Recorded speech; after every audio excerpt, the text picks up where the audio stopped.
bonsoir chez vous, en Afrique, en Asie, en Amérique et partout dans le monde.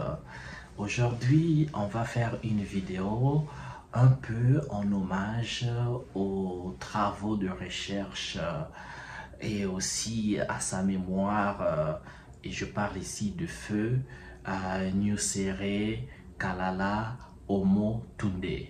Omo Tunde, donc, cet illustre chercheur, communicateur qui, à la base, fut de formation journalistique, qui nous a laissé il y a maintenant 2 ans. Donc, Omo Tunde, c'est quelqu'un qui a cherché dans les origines africaines, qui a cherché dans toutes les contributions que l'homme noir, l'homme africain a pu faire dans l'évolution de l'humanité. Donc, quels que soient les domaines, dans les domaines scientifiques, les domaines de sociologie, dans quasiment tous les domaines, il a beaucoup cherché pour trouver donc tout ce dont l'histoire nous a caché, parce que vous savez, la plupart des pays africains ou encore des terres africaines, parce que dans le temps il n'y avait pas de pays, les pays tels qu'on les connaît aujourd'hui sont nés suite à la conférence de Berlin de 1814 à 1884 à 1885, excusez-moi. Et c'est comme ça que les pays sont nés avec les frontières que nous avons aujourd'hui en Afrique. Mais avant, il y avait des royaumes, des empires, des territoires avec des clans, des ethnies et comme ça. Et donc lui, il a prouvé par ses recherches, il a beaucoup écrit que il a retracé les contributions de l'homme africain et qui ont été cachées, parce que quand vous êtes colonisé, le colonisateur a beaucoup réécrit l'histoire et a écrit l'histoire en sa faveur. C'est comme le chasseur qui compte les histoires de la chasse qui seront toujours en sa faveur, parce que on ne connaît pas la version de la gazelle. Et lui, il a permis de connaître la version de la gazelle en donnant la voix à la gazelle et le pouvoir à la gazelle. Malheureusement, il nous a quittés. Donc, je vous recommanderais, pour ceux qui ne le connaissent pas, donc je mets le nom ici là sous, vous allez voir, cherchez ces vidéos, écoutez-le. Je mettrai aussi dans la description de cette vidéo quelques liens de son travail. Mais aujourd'hui, je vais parler de son travail sur la géothermie. C'est un peu, c'est juste avant que, juste après ses discours sur la géothermie que il nous a quittés. Voilà, il est mort dans des conditions assez mystérieuses dans un avion Air France de départ. Je pense, si c'était pas du Cameroun, ça devait être du Mali, comme ça, de la France. Il devait rentrer, il partait, je crois, en Guadeloupe, ou bien dans les Antilles, il faut le dire. Et donc, c'est dommage, l'Afrique a perdu un grand personnage, un grand chercheur, parce qu'il était vraiment dans la recherche, il était un grand communicateur, il savait parler de ses travaux et il savait argumenter clairement l'objet de ses recherches. Et donc, il a commencé à parler de la géothermie. Vous savez, l'Afrique est un continent très riche. C'est, il faut le dire, le plus riche continent de la planète Terre. Riche en termes de ressources naturelles et aussi de ressources humaines. Les ressources humaines, on n'a pas souvent tendance à parler des ressources humaines, mais des ressources humaines. Ressources naturelles, ça veut dire que le continent regorge des ressources comme le diamant, l'or, le fer, le manganèse, le coltan, le lithium, comment on appelle, l'uranium. Il y a des forêts à n'en pas parler, surtout quand vous voyez le bassin du Congo, la forêt du Mayombe, la forêt Nord-Balendoki. Il y a des rivières, et pas les moindres, des grandes rivières. Et il y a le majestueux fleuve Congo, le fleuve le plus profond au monde, le deuxième fleuve au monde le plus puissant après l'Amazonie. Et donc, tout le bassin du Congo, et même quand on prend aussi le bassin du Brésil, vous allez voir que c'est le poumon du monde en fait. Ce sont ces zones-là qui tiennent qui maintiennent l'oxygène de cette planète. Et ressources humaines, parce que vous savez, hein, les Africains ont contribué de beaucoup à l'évolution du monde, et surtout l'homme africain a été beaucoup exploité, hein, à travers l'esclavage, la colonisation, aujourd'hui la néocolonisation. Ça n'arrête pas, on exploite l'Afrique de bout en bout sur toutes ses coutures, et même culturellement on exploite l'Afrique. Quand est-ce que cela va s'arrêter? Eh bien, ça s'arrêtera le jour que l'Africain décidera que ça s'arrête. Pour l'instant, nous, on continue le travail de sensibilisation, le travail de réveiller les gens autour de nous, de susciter cette curiosité, cet amour-là d'aimer l'Afrique, de chercher sur l'Afrique, de connaître l'histoire de l'Afrique, pas celle que vous avez étudiée à l'école, une histoire, celles qui ne sont pas dans les pages des livres des Occidentaux, mais partez vers les chercheurs noirs, pas seulement africains. Quand je dis noirs, pas noirs africains, ceux qui sont devenus noirs dans les Caraïbes, aux États-Unis, un peu partout, ceux qui font les recherches sur l'histoire des Africains. Je vous recommanderais de lire leurs recherches. Mais lire tout le monde par curiosité, parce qu'il faut se connaître ce que l'ennemi pense de vous, ce que l'ennemi fait de vous pour pouvoir le contrecarrer. Donc il faut lire, chercher. Alors, la géothermie.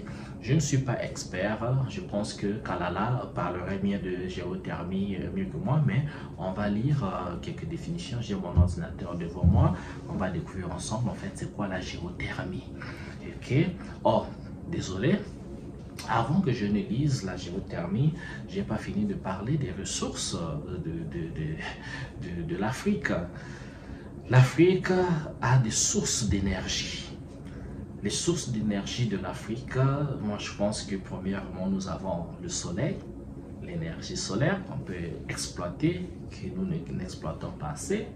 Nous avons l'énergie éolienne, le vent.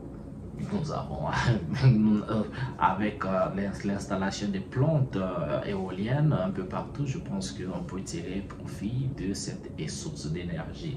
Nous avons l'eau. Donc, l'électricité, quand on fait des barrages électriques, on tire de l'électricité par l'exploitation du débit de l'eau, donc des cours d'eau, rivières et fleuves. Ok. Nous avons l'énergie, bien sûr, d'autres matériels comme l'uranium. On peut tirer de l'énergie à partir de l'uranium pour faire l'énergie nucléaire. Comme vous savez bien, les deux premières bombes atomiques jetées à Nagasaki et Hiroshima ont été achevées en y ajoutant la composante de l'uranium, et cet uranium utilisé avait été extrait du Congo, la République démocratique du Congo. Donc ça vient de là pour ceux qui ne savent pas. Cet uranium-là vient du Congo, et il y a même un livre en fait qui avait été écrit dessus, et un auteur, j'ai oublié le nom, mais je mettrai en description l'auteur. Je crois que c'était, un nid d'espions. Parce que pendant la Deuxième Guerre mondiale, quand on cherchait l'uranium, le Congo était devenu un nid espion de toutes les puissances occidentales qui voulaient avoir la main sur l'uranium.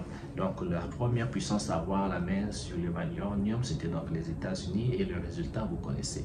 Voilà, donc ça c'est parmi les ressources que regorge le continent africain. Et donc, ouf, je suis vraiment désolé les gars, qu'est-ce que je fais avec cette vidéo là? Et la dernière source d'énergie, c'est la Terre. J'ai oublié la Terre. Donc, c'est là on va parler de la géothermie, ok? Voilà. Excusez-moi les gars. J'espère que vous allez suivre mon fil des idées aujourd'hui. Et désolé encore pour ce méli-mélo. Donc, on va revenir sur la géothermie parce que je voulais arriver là pour parler un peu du professeur.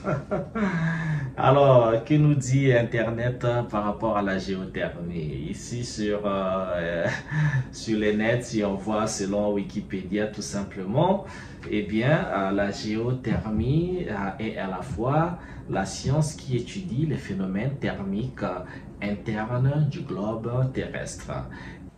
Par extension, La géothermie désigne aussi désigne l'énergie géothermique issue de l'énergie de la Terre qui est convertie en chaleur. Ok, alors pour capter la géothermie, on fait circuler un fluide dans les profondeurs de la Terre. Ce fluide peut être celui d'une nappe d'eau chaude native, captive naturelle, ou de l'eau injectée sous pression pour fracturer une roche chaude et perméable. Ok, dans les deux cas, le fluide se réchauffe et remonte chargé d'énergie thermique. Celle-ci est utilisée directement ou convertie partiellement en électricité. Voilà, je prends une autre définition de la géothermie, une ressource que j'ai trouvée ici, là, que je pense que peut-être que ça fera un peu plus de clarté pour tout le monde. Qu'est-ce que la géothermie?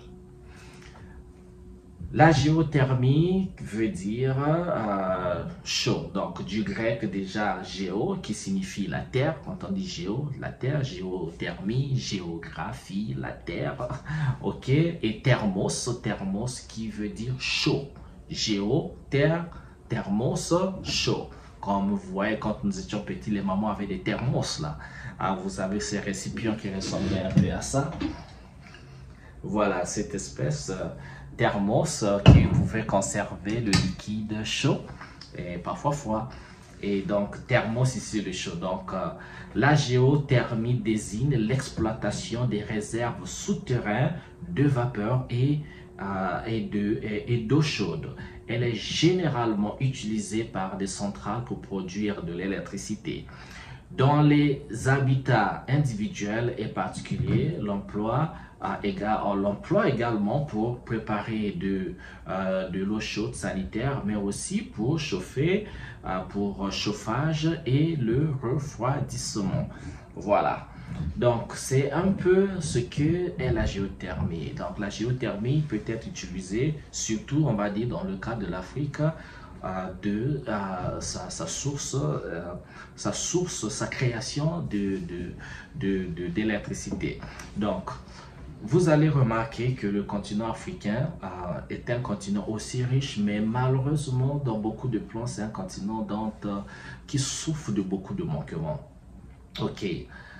Au niveau énergétique, si vous avez la curiosité d'aller sur Google, de faire Google Earth ou bien Google Terre, vous voir la nuit un peu comment les continents sont éclairés, vous remarquerez que l'Europe est très éclairée, les États-Unis sont éclairés, vous remarquerez les parties de la Terre qui sont très éclairées, mais quand vous allez en Afrique, vous aurez peut-être l'Afrique du Nord un peu plus éclairée, ou peut-être l'Afrique du Sud, mais le reste, il y aura beaucoup d'obscurité, moins d'éclairage. Et pourtant, là où il y a moins d'éclairage, c'est là où il y a plus de sources d'énergie que partout ailleurs. C'est un paradoxe incroyable. Pourquoi est-ce que les Africains n'arrivent pas à exploiter toutes leurs sources d'énergie pour éclairer l'Afrique? Moi, je viens du Congo-Brazzaville, pour ceux qui me suivent. Au Congo-Brazzaville, nous avons de gros problèmes d'électricité. Il y a délestage sur délestage. En tout cas, c'était assez mieux quand j'étais plus petit, mais j'ai grandi sur ça. Délestage sur délestage. C'est quasiment un miracle si vous faites un mois sans coupure d'électricité. C'est quasiment un miracle. Et quand on parle de l'eau potable, il n'y a quasiment pas d'eau potable au robinet. Je vous assure, il n'y a quasiment pas d'eau potable. Les installations hydrologiques, les tuyaux d'eau qui avaient été faites depuis l'époque coloniale n'ont jamais été changés. Et donc, on ne peut pas comprendre comment un pays avec autant de ressources énergétiques, mais le pays est toujours souvent plongé dans le noir. Et il n'y a pas d'eau, mais à côté, c'est un pays qui a le fleuve Congo, c'est un pays qui a des dizaines de rivières à ne pas compter, et pas les moindres rivières. Quand je dis rivière, c'est pas n'importe quelle rivière, les gars. Si on cite au Congo, pour ceux qui sont curieux, la rivière comme le Nyari, il y a la Lenkeni, la Lefini, le Djoué, la Loessé, mais il y en a plein comme ça, mais c'est pas c'est des rivières majestueuses. Si on y ajoute le fleuve Congo, c'est juste un waouh, waouh, waouh. Vous êtes émerveillés de voir ces beautés, cette nature aussi riche. Mais pourquoi est-ce que nos pays sont plongés dans le noir alors qu'on peut utiliser une autre énergie que nous avons, donc cette énergie de la terre, cette chaleur qui est sous nos pieds, en plus pour l'utiliser comme encourageait le professeur Kalala Omotunde qui a parlé de ça. Si nous n'avions pas les moyens pour faire installer peut-être des éoliennes et autres, mais pourquoi ne pas utiliser l'énergie de la Terre? Ou pourquoi encore négliger cette énergie solaire que nous avons à ne pas compter? Donc, voilà. Maintenant, on va lire ici, là, quels sont les quelques pays producteurs mondiaux de chaleur thermique. Donc, parmi les pays qui essaient d'exploiter, comme vous savez, hein, ceux qui veulent ont la volonté de mettre les moyens en place pour pouvoir s'éclairer, pour pouvoir avoir l'énergie en permanence. Donc, c'est des pays donc, en première position pour la production de la chaleur thermique. Ok, ici, en première position, ce sera la Chine avec 123 millions à 192 222 mégawatts par année. Et en deuxième position, il y a les États-Unis avec 42 447 083 mégawatts par année. Après, on suit la Suède, la Turquie, l'Islande, il y a le Japon, l'Allemagne, la Finlande, la France et enfin le Canada. Donc, on a pris combien de pays? On a pris 10 pays ici, là, qui, eux, profitent bien de la production de la chaleur thermique. Maintenant, on va prendre les 10 pays qui utilisent la géothermie pour produire de l'électricité. Donc, l'électricité géothermique. En première position, ça sera donc les États-Unis avec 18 366 000 mégawatts par année. OK? Donc, mégawatts-heure par année. En deuxième position, c'est l'Indonésie. Même l'Indonésie, les gars, l'Indonésie qui a 15 315 000 mégawatts-heure par année. Après, il y a le Kenya. Enfin un pays africain. Il y a le Kenya qui exploite l'électricité géothermique et le Kenya a 9 930 000 mégawatts-heure par an. Et après, ça vient les Philippines, la Turquie, la Nouvelle-Zélande, l'Italie, l'Islande, le Mexique et le Japon. Vous voyez que ici, il n'y a pas... Attendez. Oui, il y a d'autres pays, je vous ai cité les 10, mais il y en a d'autres pays qui ont un pourcentage un peu plus moindre au rang mondial. Hein. Donc, il y aura tout, bien sûr, s'il faut prendre par zone géographique. Par zone géographique, on prendra l'Asie qui produit 28% de la production mondiale de l'électricité géothermique. Après, il y a l'Amérique du Nord avec 27%, il y a l'Europe avec 23%, l'Océanie 9%, l'Afrique 6%, l'Amérique centrale et du Sud 5%. Donc, vous voyez que, une fois de plus, l'Afrique demeure absente, ne profite pas de ses ressources. Et pourquoi? Et pourtant le professeur nous en a bien parlé. Ok, d'abord, prenons une seconde, s'il vous plaît. On va écouter le professeur lui-même parler un peu de cette géothermie et on revient pour un commentaire. Parce que je pense qu'il lui vous en dira mieux que moi. Mais moi, voilà, comme on dit, c'est en sa mémoire et nous, on continue à éveiller les consciences et à relayer l'objet de ses recherches. Allez, on regarde pendant une seconde et on revient. Le problème, c'est que l'Afrique néglige une chose, c'est le défi technologique. Parce que tout autant que l'Afrique n'aura pas réglé la problématique du défi technologique, elle restera dans cette situation de vassalité. La deuxième chose qui est quand même un enjeu sérieux, l'Afrique doit se désolidariser des schémas de production d'énergie que nous avons jusqu'à présent à la surface de la planète. Pourquoi? Quand nous faisons un barrage hydroélectrique, ça crée des conflits entre nations. Entre la nation qui est en amont, en aval, parce qu'on modifie le flux de l'eau et puis les espèces aquatiques disparaissent. Ça crée trop de conflits. Quand on découvre du pétrole, celui-là en a, celui-là n'en a pas. Ça crée des rivalités. Donc on va s'appuyer sur le pays qui n'en a pas pour aller regarder ce qui se passe au Rwanda par rapport au Congo RDC, dans le Kivu. Voyez. Donc, tandis que la géothermie part du principe que la Terre a un magma et le magma, il est partout. Donc, chaque pays peut disposer dans son unité de production d'énergie sans embêter le voisin. En plus, même si le pays a signé une COP21 l'interdisant d'émettre des gaz à effet de serre, la géothermie n'empêche pas parce que c'est de la vapeur d'eau. Bon, ensuite, il y a de l'hydrogène. Savez-vous que dans le sous-sol africain, vous avez de l'hydrogène qui sort à même le sol. Mais l'hydrogène, c'est la seule solution pour stocker l'électricité. Donc à partir du moment où on stocke l'électricité, ça veut dire que nos camions sur les routes peuvent rouler à l'hydrogène. Les avions qui volent peuvent voler à l'hydrogène. C'est-à-dire que le monde noir peut devenir leader d'une technologie nouvelle parce que toutes les technologies anciennes, regardez où ça mène l'humanité. Le charbon, l'Allemagne revient au charbon. Le problème de l'uranium, regardez le grand n'importe quoi que c'est, puisque les centrales ne sont pas entretenues, donc ça crée d'énormes risques. Donc vous voyez que pourquoi on va suivre ces gens-là dans des complications, des problèmes dont on sait qu'il sera des problèmes, alors que nous avons ces solutions-là. Vous savez, moi je viens de la Guadeloupe. En Guadeloupe, on a la seule usine de géothermie de France, et qui plus est en Haute-Alpie. Et pourquoi? Parce qu'on a un volcan. Vous savez que le Cameroun a des particularités que nous avons en Guadeloupe, mais à plus grande échelle. C'est-à-dire le Cameroun, en très peu de temps, nous avons des ingénieurs panafricains aujourd'hui, spécialisés dans la construction d'usines de géothermie. Quoi? En 12 mois, on vous fait une usine. Et si vous voulez l'électricité à Yaoundé, on vous met l'électricité. Parce que, tout simplement, les technologies le permettent.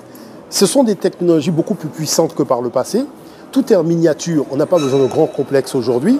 Et ce qu'on a besoin, c'est de diffuser cette énergie produite dans toute la ville. Par contre, nous sommes vraiment à cheval sur un certain nombre de principes. Nous refusons le fait que l'éclairage urbain, la nuit, soit arrimé aux centrales électriques. Parce qu'on peut désolidariser le système électrique et le rendre totalement autonome. Et ça, c'est important parce que ça n'alourdit pas la facture énergétique du pays. La troisième chose, c'est qu'il faut changer les matériaux. Nous avons été assujettis à des matériaux coloniaux qui ne sont pas adaptés à notre climat. Vous savez, on construit avec du ciment. Le ciment a la silice. La silice est utilisée en métallurgie. Du coup, quand vous avez une construction en ciment, vous avez une chaleur de fait.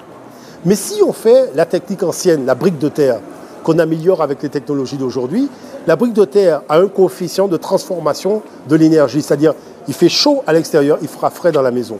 Nous avons été au Soudan, on a visité des hôtels construits en brique de terre. Il n'y a pas de climatiseur. On a traversé le fleuve, Nil, on va en face, on est en pays arabe, il y a des climatiseurs partout parce qu'ils ont construit avec le ciment et les parpaings. Donc c'est-à-dire que l'Afrique doit développer son engineering sur des solutions qui fera d'elle demain, je dis demain, c'est-à-dire dans 4-5 ans, un leader mondial. Parce que je vais vous dire une chose qu'il faut comprendre. Est-ce que vous savez que l'Arabie Saoudite, que tout le monde présente comme un gros mastodonte, c'est un ballon qui est en train de se dégonfler? Pourquoi le ballon il se dégonfle? Parce que l'exploitation du sous-sol, quand vous enlevez 3 milliards de barils de pétrole, ben, c'est toujours ça en moins. Et un jour, ça va bien se terminer. Tandis que la chaleur qu'il y a dans le sous-sol de la Terre, ça se termine quand? Vous voyez la différence? C'est interminable. Donc c'est pour ça que nous, on dit que nous, on a réfléchi à la problématique. Qu'est-ce que je constate?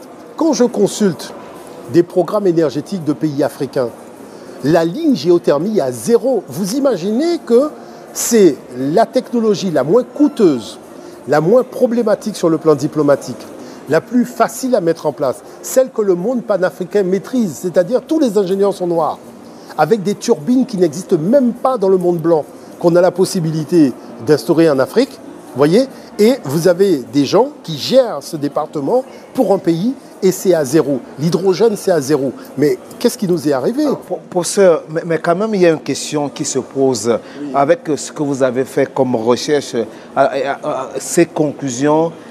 Il faut quand même que l'Afrique ou les Africains puissent s'approprier de ça. Comment arriver à le faire? Parce qu'il n'y a pas aujourd'hui qu'on s'en laisse. Moi, vous savez, je vais vous dire une chose qui est très simple. J'arrive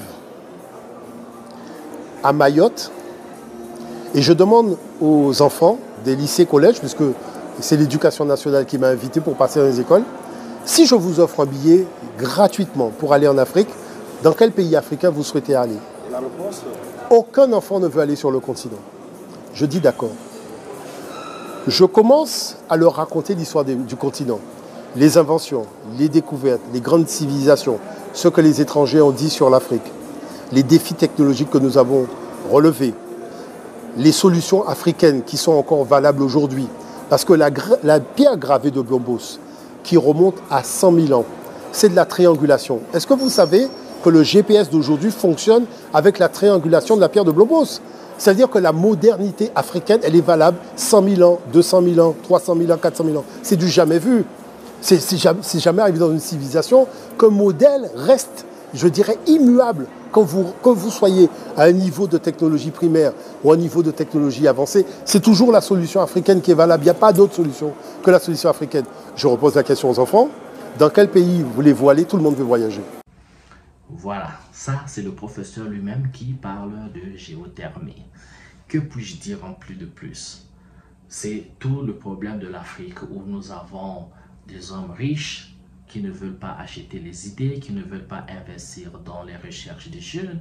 Nous avons des politiciens qui n'en manifestent pas la volonté de se focaliser dans ce qui est l'essentiel. Comment peut-on pourrait-on parler de l'industrialisation d'une nation sans énergie? Moi, je ne pense pas. Nos hommes politiques font des efforts à construire des routes, à construire des bâtiments et autres, mais on veut moderniser. D'accord, c'est bien de moderniser, mais peut-on construire une maison avec, sur du sable? La fondation doit être solide. L'envie de moderniser, oui, d'accord, mais comment vous allez construire des immeubles autres qui ne peuvent pas être alimentés parce qu'il n'y a pas d'énergie? Vous ne pouvez pas prendre l'ascenseur parce que vous risquez de vous bloquer là s'il y a coupure d'électricité. Donc, c'est dans tout ça que l'Afrique devrait investir la base, faire en sorte que toutes les ressources de base, nos ressources de base soient utilisées. L'énergie, les plaques solaires, utilisons le soleil, le vent, la terre, les rivières. Comme j'ai dit au début de ma vidéo, qu'est-ce qui nous empêche de faire ça? Moi, je suis de ceux qui croient et j'ai par expérience d'avoir voyagé aux États-Unis, d'avoir été à la Silicon Valley où tout s'invente, hein, tout est le fief de la technologie du monde. Moi, je vous assure qu'il n'y a pas de différence entre les prouesses technologiques que font les idées, les projets technologiques des jeunes Américains ou bien des jeunes Occidentaux avec les jeunes Africains. Pas de différence. Au contraire, j'ai vu en Afrique des projets encore très incroyables. Mais la différence, c'est quoi? Eux, ils ont accès, ils ont la chance d'avoir accès au financement, d'avoir quelqu'un, un riche qui peut acheter leurs idées. Par contre, chez nous, eh bien, on trouve c'est la rigolade. Quand ces jeunes font leurs expérimentations dans les rues publiques, dans les marchés, les gens rigolent ou les gens disent « Waouh », les encouragent, bravo. Mais il n'y a jamais un homme riche, il n'y a jamais un politicien qui va prendre ce projet qui est en miniature et faire en sorte que ce projet transforme la société. Voilà, c'était ma vidéo pour aujourd'hui. On va continuer à ne pas oublier la mémoire du professeur Kalala Omotunde. Moi, de ma part, je regarde ces vidéos, je les sauvegarde ces vidéos avant qu'un jour on les supprime de YouTube. Parce que je mets plein de vidéos dans mon disque dur externe, juste au cas où, parce que YouTube ne nous appartient pas. Le jour que YouTube décide de vous censurer ou fermer vos comptes, eh bien c'est fini. Ou bien fermer le compte, tous les comptes où le professeur apparaît, c'est fini. Ça ne nous appartient pas. L'indépendance, c'est ce que fait la Chine. Ils ont leur propre internet, leurs propres réseaux sociaux. Ils n'utilisent pas Google, ils ont leur serveur, ils ont leur truc. C'est ça l'indépendance. Mais tant qu'on continue à utiliser YouTube comme on fait et tout ça, bon, pour l'instant on fait, mais avec beaucoup de précautions parce que attention à la censure inutile voilà. Ou la censure incompréhensible, vous savez de quoi je parle. Alors je vous adore, on se retrouve à une prochaine vidéo. Hommage à toi, professeur Kalala Omotunde. Au revoir les gars.